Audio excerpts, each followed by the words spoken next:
जय हिंद दोस्तों, अभी मैं उपस्थित हूँ जन सुराज के पटना कार्यालय प्रदेश कार्यालय में और हमारे चैनल जनता की आवाज़ बिहार से हिंदुस्तान तक में आप सभी दर्शकों का स्वागत है।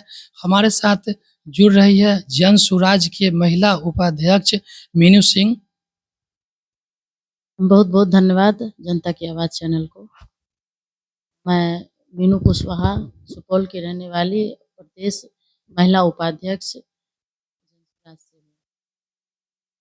तो मैं आपसे मीनू जी पूछना चाहूँगा कि जो वर्तमान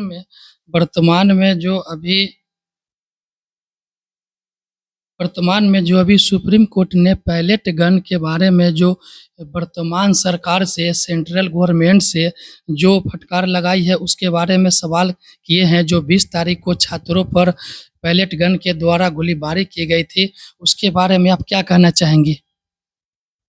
देखिए, इसके बारे में तो हम यही कहना चाहेंगे कि सुप्रीम कोर्ट ने तो खुद ब खुद हमारी वर्तमान सरकार से जवाब मांगी है और ये हमें लगता है कि हमारी वर्तमान सरकार को शोभनीय नहीं है। जिस तरह का ये पैलेट बम किया गया बारी, तो इसमें हमारे बच्चे बहुत अधिक अधिक घातित हुए हैं और जिसका परिणाम हमारे बच्चे को, उनके माता-पिता को भुगतना पड़ रहा है।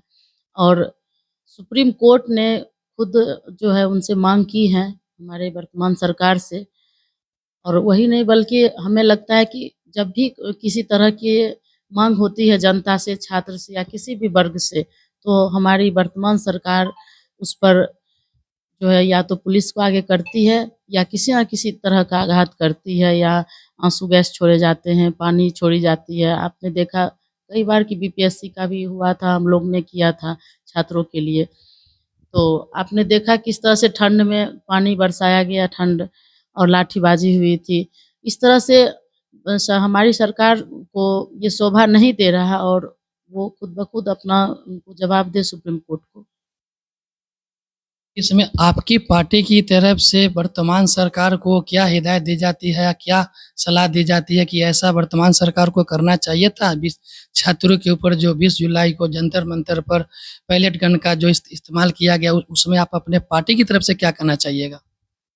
देखिए, 20 जुलाई को जो हुआ वो नहीं होना चाहिए था, मेरा ये मानना है। और हमारी पार्टी ने अ, हर समय हमारी वर्तमान सरकार से एक अहिंसा वाला माँग किया है।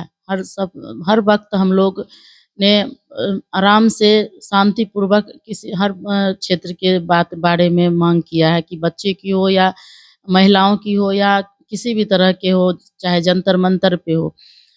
तो और हमारी वर्तमान की बात पे जब तक हम लोग आक्रोश नहीं करते हैं, तब तक उनके कान में शायद आवाज़ नहीं जाती है। तो हम वर्तमान सरकार से यही अनुरोध करेंगे कि आप इस जो किए हैं अभी 20 जुलाई को जंतर-मंतर पे, वो आपको शोभनीय नहीं दे रही है और आप इस तरह का दोबारा काम ना करें, बच्चों को इस तरह का आघात ना पहुँचाएँ। और भी बहुत सारी सुविधाएँ हैं, बहुत सारे तरीके हैं जिससे कि हम बच्चों को, छात्र को या भी किसी तरह के संगठन को समझा सकते हैं, उसे उससे रोक सकते हैं। और 20 जुलाई की जो कांड हुई है, ये बहुत ही क्या निंदनीय है, क्योंकि ये शोभा नहीं दे रहा है। आप इतने दिनों से सरकार में हैं और अभी तक अपने जनता के, अपने छात्र के बारे में, अपनी बेटी के बारे में, बिहार की बच्चियों के बारे में आप नहीं समझ पा रहे कि वो क्या माँग रही है। तो इन्हें समझा जाए और मुझे अपील भी यही है कि वो जल्द से जल्द इस तरह की हरकतें से अपने आप को समेटें, और तभी ये जो है हम लोग शांत बैठेंगे। छात्रों को डिटेन करके बिहार से भी हो चाहे दिल्ली से भी हो, सभी छात्रों को डिटेन किया गया है। एफआईआर उस पर हो गई है लगभग पर। तो इस पर आप वर्तमान सरकार से क्या उम्मीद करना चाहेंगे अपने पार्टी के लिए, पार्टी की ओर से, देश हित में, राज्य हित में?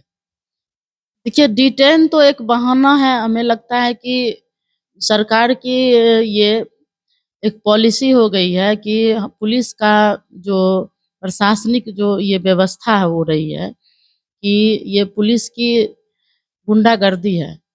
हमें यही कहने सही लगेगा कि ये गुंडागर्दी है। आपने देखा कि इस चुनाव में भी यही हुआ कि हर लोगों को, जो भी सही कार्य करता थे, मजबूत कार्य करता थे, उन्हें डिटेन करने के बहाने से रखा गया और किसी भी तरह का कोई भी मामला नहीं है, फिर भी उन्हें डिटेन किया गया और छात्र को तो डिटेन करना बिल्कुल ही सही नहीं है। छात्र को डिटेन किया गया बस इसलिए कि जो-जो सही छात्र थे, जो-जो आवाज़ उठाने वाले छात्र थे और उन्हें ही डिटेन कर दिया गया कि जो कमज़ोर छात्र हैं उसकी संगठन को कमज़ोर कर दिया जाए, वो लोग को प्रशासन को भगाने में जो है सावधानी होगी, वो जल्द से जल्द वहाँ की भीड़ को हटा सकेंगे और अ, हम ये जो प्रोटेस्ट हो रहा था वो सब जो है कमज़ोर पड़ जाएगा। वर्तमान में बिहार सरकार के कोई मंत्री हैं, उन्होंने बताए हैं कि नारी शक्ति और शिक्षा के लिए माननीय केंद्र सरकार, माननीय प्रधानमंत्री जी काम कर ही रहे हैं, तो महिलाओं को और लड़कियों को रोड पर आने की क्या ज़रूरत है? इस पर आप क्या कहना चाहेंगी? अगर काम होता तो क्या लड़कियाँ आती? आपको लगता है कि काम हो रहा है? काम हो रहा है, लेकिन उनके रजिस्टर के लिस्ट में हो रहा है। धरातल पर अगर काम होता तो लड़कियों को उसकी पढ़ाई-लिखाई और उनके जो सुरक्षा हो रही है उससे वो क्यों आतंक होके रहती है। लोग जान रहे हैं, जनता देख रही है, इतने-इतने वीडियो वायरल हुए हैं। आपने देखा है कि ख़ास करके हमारे राज्य में जो स्थिति है और अदर राज्य में भी यही है, पूरा देश में हम सब महिलाएँ सुरक्षित नहीं हैं और सुरक्षित नहीं है इसका हम लोग को कोई भी हमारी देश की जो महिलाएँ हैं, उन्हें आप देख रहे हैं कि सब जगह महिलाएँ काम कर रही हैं, लेकिन कोई-कोई बातें जो आगे आती हैं, वो हमारे बीच जो पुलिस में जाती है, थाना पे जाती है, जो कोई आवाज़ उठता है, जब प्रोटेस्ट होता है, तब पता चलता है। और लेकिन हमें लगता है कि हर 1 घंटे में हर एक महिला, हमारी बहन, बेटी अपमानित हो रही हैं, चाहे वो बलात्कार हो या किडनैपिंग हो या फिर उसके साथ दुर्व्यवहार हो, चाहे प्रशासन से हो या किसी गुंडे से हो। अभी तो आप देखें कि जो जंतर-मंतर पे हुआ है, तो ये प्रशासनिक गुंडाबाज़ी हमारी बहन-बेटियों के साथ हुआ है। तो आप कैसे कह सकते हैं कि हमारी बहन-बेटी सुरक्षित है? और जब तक हम बहन-बेटी में से कोई आगे नहीं बढ़ेगा, तब तक हम लोग के लिए सही न्याय नहीं होगा। डॉक्टर अंबेडकर जी जो करके गए हैं, उनके किए हुए इस संविधान के तहत हम लोग प्रयास कर रहे हैं कि अपने आप को उनके संविधान पे आगे बढ़ाएँ, लेकिन हम लोगों को बार-बार प्रताड़ित किया जाता है, हम सभी महिलाओं को बार-बार कहीं न कहीं रोका जाता है, जिससे कि हम सब अपने अधिकार को समुचित नहीं पा और अधिकार तभी मिलेगा जब हम सरकार को आईना दिखाएँगे कि आपने हमें हमारी बहन-बेटियों के सुरक्षा की बात करते हैं और हमारी बहन-बेटियों के शिक्षा, रोज़गार की बात करते हैं, लेकिन हम सब महिलाएँ कहाँ सुरक्षित हैं। आज आप देख रहे हैं कि जिस तरह से अभी ये बांकीपुर चुनाव की भी बात करें, तो हमारे यहाँ लड़कियों को, छात्र नेताओं को पीटा गया है। प्रशासन से भी पीटा गया है। यहाँ के ये वर्तमान सरकार के कार्यकर्ता के द्वारा भी थप्पड़ लाठी चली है और ये बहुत ही बड़ी जो है बातें हुई है। सभी यहाँ पर हम लोग एफआईआर दर्ज किए हैं। खुशबू पाठक बात मैं कर रही हूँ। जी, जी, समझ रहे हैं। जी, और खुशबू पाठक मेरे साथ यहाँ बांकीपुर में चुनाव में बहुत अच्छा कैम्पेनिंग करी थी। वो अपने छात्र के लिए लड़ रही है। वो अपने लिए नहीं लड़ रही है और वो छात्र के लिए और महिला छात्र के लिए लड़ रही है और उसके साथ भी ऐसा हो रहा है। तो आप कैसे कह सकते हैं कि वर्तमान सरकार हमारी बहन-बेटियों के लिए सही में काम कर रही है? मैं अंत में आपसे सवाल लेना चाहूँगा कि बांकीपुर विधानसभा उपचुनाव को लेकर के कि एग्जिट पोल और मतदाताओं को मतों के अनुसार मतदाताओं को कहने के अनुसार पता चल रहा है कि बांकीपुर उपसभा चुनाव में जन स्वराज पार्टी के उम्मीदवार प्रशांत किशोर जी जीत रहे हैं, लेकिन ऐसा कहीं 3 तारीख को जो पोलिंग होगी और उसमें ऐसा कोई गड़बड़ी ना हो ईवीएम की, ऐसा मैं उम्मीद करता नहीं हूँ। लेकिन ऐसा कहीं ना हो कि मतलब कि उसमें कोई गड़बड़ी हो, तो उस पर आप क्या कहना चाहेंगे कि आगे की प्रक्रिया और बिहार सरकार से, ईसीआई से क्या उम्मीद करना चाहेंगे? देखिए, उम्मीद तो भरपूर है कि वो हमें कोऑपरेट करेंगे, लेकिन वर्तमान सरकार की जो नीति रही है, जो उनकी पिछले भी विधानसभा चुनाव में जो उनका रूप रहा है, उस अनुसार से हम लोग भी कहीं न कहीं डर रहे हैं और लेकिन सतर्क हैं। बिल्कुल अपने आप को मजबूत बना के रखे हैं, हमारे कार्यकर्ता लगे हुए हैं देखभाल में और वर्तमान सरकार की तो यही नीति है कि जहाँ आप ढीला पड़ रहे हो वहाँ प्रशासन को आगे करो, उसकी लाठी को आगे करो। और कहीं न कहीं हम लोग डर ज़रूर रहे हैं, लेकिन हमारी व्यवस्था अभी कड़क है। और चुनाव आयोग के लिए मैं उनसे यही रिक्वेस्ट करना चाहूँगी कि आप इस बार न्याय ज़रूर कीजिए और हमारे नहीं बल्कि बांकीपुर की जनता के हक में आप उन्हें सही न्याय दीजिए और सुरक्षित ईवीएम को रखिए। और 3 तारीख को हम लोग जीत रहे हैं, ये बिल्कुल तय है। एग्ज़िट पोल भी बता रही है और हमारा ग्राउंड का भी जो न्यूज़ है, समाचार है, क्योंकि मैं भी वहाँ काम की हूँ और हम लोग जीत रहे हैं।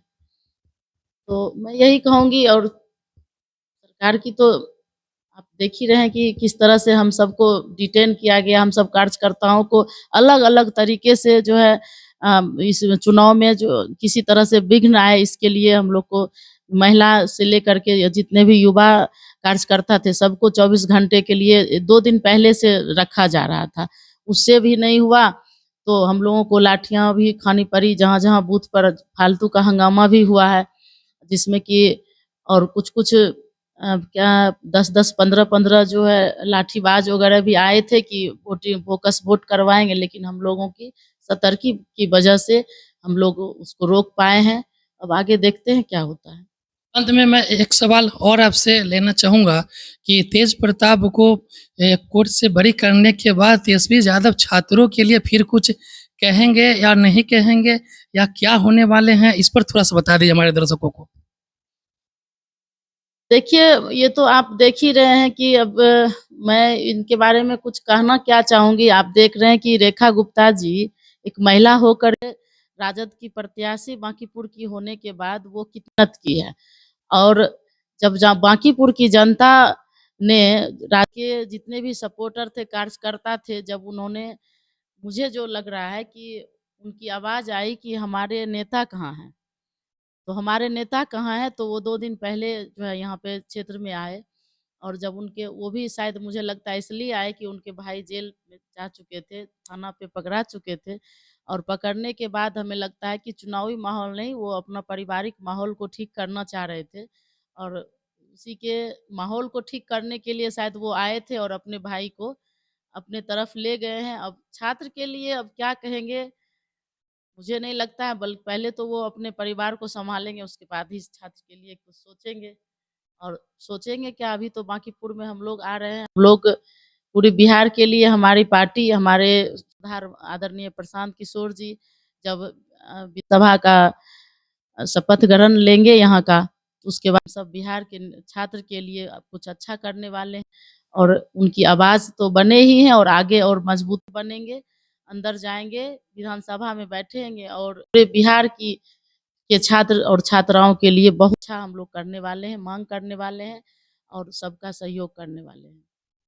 चलिए बहुत-बहुत धन्यवाद हमारे चैनल के साथ जुड़ी आवाज़ जनता की बिहार से हिंदुस्तान तक में और बहुत ही अच्छा लगा। अंत में हमारे दर्शकों को अभिवादन बहुत-बहुत धन्यवाद और बांकीपुर की जनता का धन्यवाद जो अपने विधायक को अपने लिए सोचने के लिए आप प्रशांत किशोर जी को अच्छे वोट किए हैं।